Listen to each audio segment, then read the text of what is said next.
नमस्कार दोस्तों। दोस्तों आज मैं आपको एक किस्सा सुना रहा हूँ शिवाजी के समय का। हुआ यूँ कि शिवाजी के दरबार में कई सारे मंत्री थे। उनमें एक थे दादा कौंडदेव। वो शिवाजी को रणनीति के बारे में जो कौशल है वो बताते थे, या जो राज की शासन होते थे उसके बारे में उनको बताते थे। राजपाट होता है, उसमें जो कई बार पेचीदा समस्या आ जाती हैं उनका वो हल करते थे।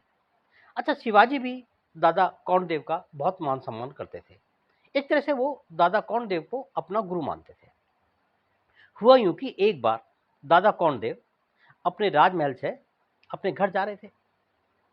रास्ते में जो उम, राजा का एक बाग पड़ता था, उसी बाग से होके जाते थे। जब वो जा रहे थे तो उन्होंने देखा कि एक आम के पेड़ के ऊपर बहुत सुंदर-सुंदर बढ़िया आम लगे हुए हैं। दादा कौंडदेव ने कुछ एक आम तोड़े और अपने बैग के अंदर, थैले के अंदर डाल करके चल दिए घर।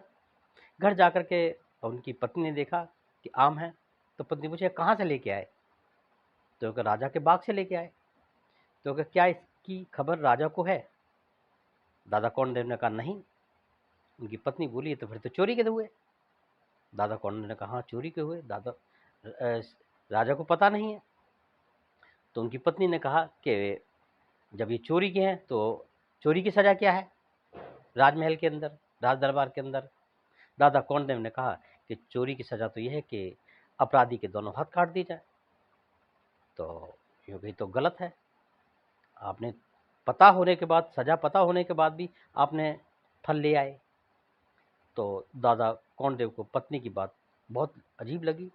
उन्होंने तभी तुरंत तलवार निकाली और अपने हाथ काटने के लिए, तो पत्नी ने रोका कि ऐसा है कि जो ये हाथ है ये भी तो राज दरबार के हैं, इनको आप राजा के बिना अनुमति के नहीं काट सकते।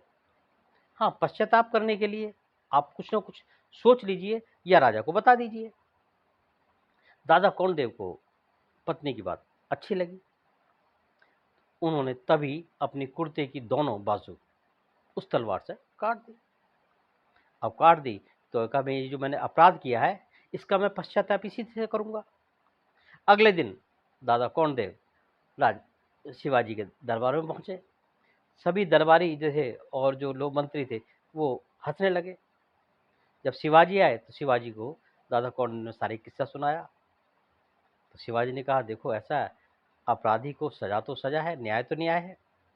अगर आपने ये किया है तो आप मेरे दरबार के अंदर पूरी बाजू की कुर्ता पहन सकते हो, तुम्हारा अपराध माफ़ किया गया। लेकिन उसके बाद दादा कौंडदेव ने कभी बाजू वाला कुर्ता नहीं पहना, पश्चाताप करने के लिए। दोस्तों, हमारे जीवन में भी कई बार ऐसा होता है कि हम लोग जाने अनजाने में कोई गलती कर देते हैं और उसको दोबारा ना कर पाए, इसके लिए हमको ऐसा कोई प्रण, कोई ऐसा नियम ज़रूर बाँध लेना चाहिए ताकि वो गलती रिपीट ना हो, दोबारा वो दोहराई ना जाए। दोस्तों, आज की कहानी के लिए इतना ही। अगले दिन किसी नई कहानी के साथ मिलता हूँ। धन्यवाद।